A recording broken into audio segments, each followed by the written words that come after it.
I've mentioned it before, I don't want to keep talking about it. I saw someone comment the other day saying Mbappe is overrated. It took them 3.5 minutes to figure out that the Sheffield United right back was offside. Welcome back to another episode of TFW, where we've got more controversy and talking points than the KSI Logan Paul boxing match. So let's get straight into it. So first off, and of course, we're not going to talk about VAR. Every single weekend is something utterly ridiculous.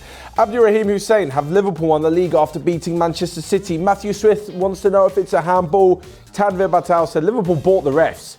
That's a little bit extreme. But Wizard Wolf is asking the question, where is VAR? There's so much to break down, and honestly, it's gotten to the point of VAR where if you haven't heard the expression, too many cooks spoil the broth, you should know it by now. It's just taking away responsibility from the refs and pointing it to another referee. Basically, this one's just out of sight. So VAR in this room away from the football pitch are making decisions now, and they're either overturning the referee, which makes him look incompetent, or they're refusing to overturn him because they don't want him to look incompetent. So it's just ridiculous. I think in about 3 or 4 years' time, if we continue this way, we're going to have really terrible referees who are just useless and just sort of stand there, make a call, and then just hope that video clears it up. It's not like a film where you just fix it in post. It's just, honestly, I think VAR actually may have got one decision right over the weekend, right? Or even a couple of decisions. But that's not even the point. The point is the consistency. The handball, for example, the rules surrounding the handball. Alexander-Arnold, I think it was a handball. In my opinion, the ball, and this is where it's ridiculous that the Premier League and the Champions League have two different sets of rules. The ball was outside of his silhouette of his body. It clearly stopped the ball going through to, I think it was Sergio Aguero, so it's a handball. If they bring it back for a handball, then they've also got to look at the fact that they hit Bernardo Silva on the hand as well. And the ridiculous thing is that would be given, whereas Trent Alexander-Arnold wouldn't. If a handball leads to a goal-scoring chance or a goal in itself, it is penalised, which means that the Manchester City player would have had his handball penalised and Trent Alexander not. That, for me, itself is the most ridiculous thing, and that's not even VAR. That's the handball rule. But the VAR, again, when it comes to the offside decision, I don't think Mo Salah was offside. Could you tell from that one TV angle they showed on TV? Maybe not so much. But the point is that, for those of you who saw those of the rest of the weekend's football, Spurs versus Sheffield United. Sheffield United had a goal disallowed. The VAR pulled it back for offside. The guy's toe is offside.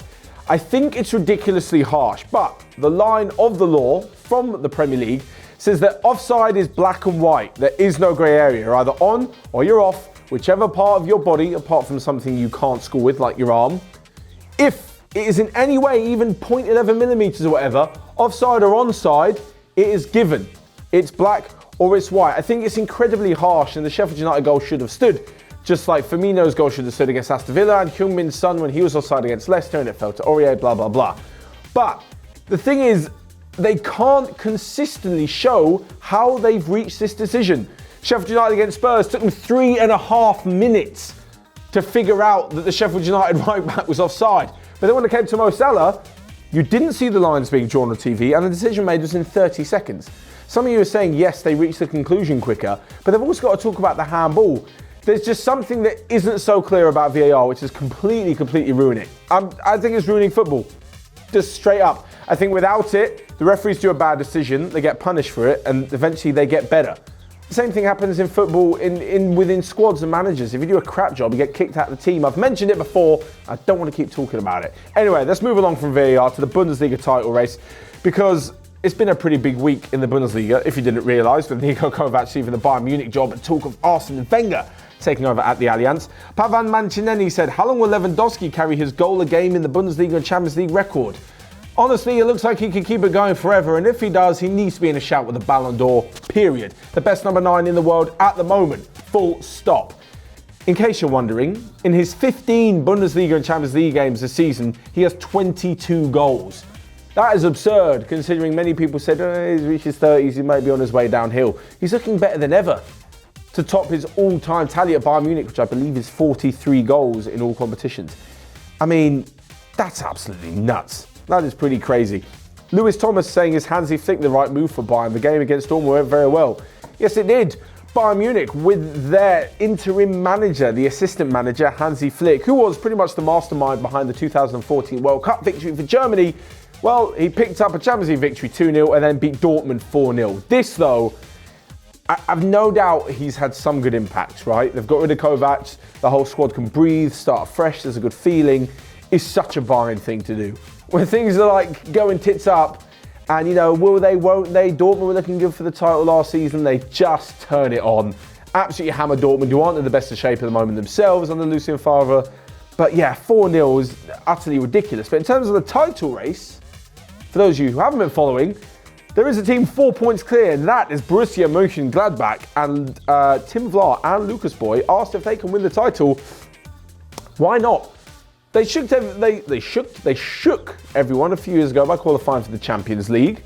They were doing pretty well. They do have a history of pulling off some shocks in the Bundesliga and certainly in the DFB Pokal as well. So I don't see why not. If Dortmund are going to continue to struggle, I can see them maybe falling out of the title race. With Bayern Munich, they are still the main competitors, of course they are. They've done it so many times, they just have that knack of getting back into it. Even when things look terrible at the beginning of the season, they're now still only 4 points off. So I think that, Gladbach are in very good shape, but it's the whole season that Bayern are so used to dominating that I think they'll definitely be up there challenging them. And RB Leipzig as well, not Leipzig. Timo Werner, by the way, on absolute fire. But talking about exciting leagues, and this is definitely something I want to bring up on the channel, not just a Premier League channel, I'm going to focus on all leagues around Europe and even around the world. Ligue A. A massive comment from RK said, Lyon are 14th in Ligue A, which sounds terrible. It does, believe me. But when you look at the league, there's only 10 points between 2nd and 18th. Take out PSG, and surely this is the most exciting league this season. I always bang on about Ligue A being underrated, and people just saying Farmers League is don't get me wrong, there's a bit of quality, there's a bit of a difference in quality, but it is ridiculous to just assume that it's a Farmers League. I saw someone comment the other day saying Mbappe is overrated. Yeah, the guy who won the World Cup and scored in the final at 19, definitely overrated. Anyway, maybe 10 points is a bit much from RK's comment. We'll look around the 7-point mark. So, 7 points in Ligue A takes you from 2nd to 16th. 7 points in La Liga takes you from 1st to 11th. In the Bundesliga, 2nd to 10th. In Serie A, 2nd to 3rd, which is, a bit ridiculous. And then 1st is only 1 point ahead. And Liverpool are 8 points ahead of 2nd and 3rd Leicester and Chelsea. 9 points ahead of 4th place City. And then there's another 7 points to 5th place Sheffield United. Never thought you'd be saying that at the beginning of the season. So it actually goes to show that, Ligue A is very, very exciting. If you took PSG out of it, right, I think they're 8 points clear of 2nd place. It is a ridiculously exciting league. And the problem I find that with PSG is they're almost not doing any justice to Ligue A. Because on one side of it, they're absolutely dominating. They are dominating Ligue 1. They're absolutely smashing it every season. It's ridiculous. Apart from that blip with Monaco winning in 2017, I believe, PSG are smashing it. Then, when they take this to the European stage, they falter so much in the Champions League. So this leads many people to believe that, hold on, this team that are failing when it comes down to the business end of the Champions League are dominating their league. The golfing class must be so much. And it may look like that, but there are some top players and teams in Liga. Just look at how many players are sold to the big teams in Spain, Italy and England from Liga. You just have to look at that and realise that there are some very, very good players. The World Cup squad in 2018 for France is a testament to that. 23 players went to that World Cup and came home with a World Cup winners medal. 9 of them were playing in Liga. And apart from Pogba, Griezmann, Nzonzi and Lucas Hernandez, all of them have played in Liga at some point in their career. It just goes to show that, if you guys don't watch it, fair enough, but can't just be sleeping on it. Anyway, back to the Premier League though and the Champions League spots, because Blue Danube thinks that Chelsea and Leicester took the league by surprise and they might even challenge for the title. Lens thinks Chelsea and Leicester are in the title race, and Duja Selinovic thinks, do you think Chelsea could be title challengers next season with the right signings? Solomon Sonny is also asking if they can challenge Liverpool and Emilianos, #PSG, wants to know if Leicester will finish top 4. Yes to all of those comments. The top 4 now, I honestly think will be the top 4 at the end of the season. As we say, not only is there a massive gap from 4th to 5th in the form of 7 or 8 points, I think that the teams in 5th or below aren't consistent. And the ones that are there, and no disrespect to them, to the likes of Sheffield United, are there because the other bigger teams like Spurs, like Arsenal, like Manchester United, and even West Ham and Everton to some extent, aren't doing what they should be doing. If they start to turn around and perform, they'll slowly take over these Europa Cup spots, those 5th to kind of 8th position.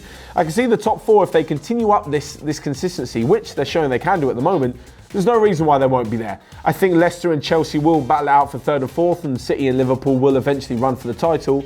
And at the moment, it's looking like Liverpool are going to be pretty clear. So again, you guys talk about Ligue and being a farmers league and teams running away with it.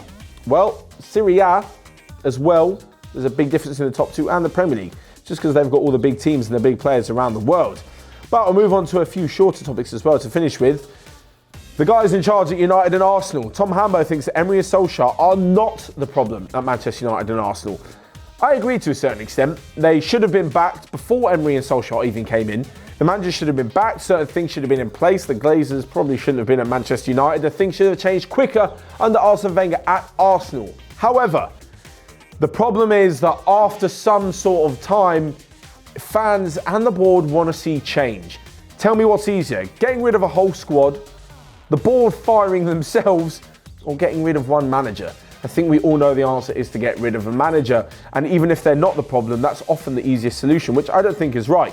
I think given time, there's no reason why Solskjaer can't emulate what Lampard's doing at Chelsea. He's taking steps in the right direction. With Unai Emery, I still think he's a good manager. Maybe he's not making the right decisions, and who knows, with a better squad, the time will tell.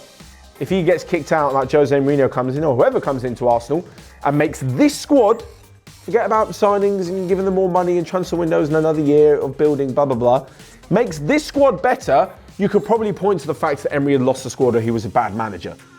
But, you know, I slightly agree with Tom. Obviously, let me know your thoughts in the comment section. And lastly, the Champions League heading to New York potentially in 2024. Yahia Salem has said, what's your opinion on playing the 2024 Champions League final in New York? It sums up everything with modern football. Not saying whether it's wrong or right, but it's making football less accessible to the ones who actually enjoy going, to the ones who have their roots buried deep within the game. But a European competition in North America doesn't quite make sense. There's a big fact of the word that it is a European competition. Just look how much money was spent last year when the Copa Libertadores was moved from South America to the Bernabeu. It's ridiculous. I mean, it's expensive enough as it is. Even if you're in Europe and you're like an hour's flight away, imagine trying to go to New York all the way for the final. The fact they give half the stadium away to bloody corporate suits is ridiculous as it is. So you might as well go to New York where there's going to be absolutely no real fans there at all. I say real fans, it sounds a bit harsh. Just talking about the fans that have been there through thick and thin, through all of these years, supporting their local club and going to the games. That's not a slight on the ones in America, but, you know, it's difficult as it is. Anyway, let me know your thoughts on the Champions League final in New York in 4 and a bit years' time, and your thoughts on the rest of all of today's talking points on TFW about the VAR, the top 4, the Bundesliga and Ligue. Let's show it some love as well. So whilst you're in the comment section, you can check around here for some videos that we've got going on Onefootball, and smash the like button if you will. But until next time, I will see you guys later.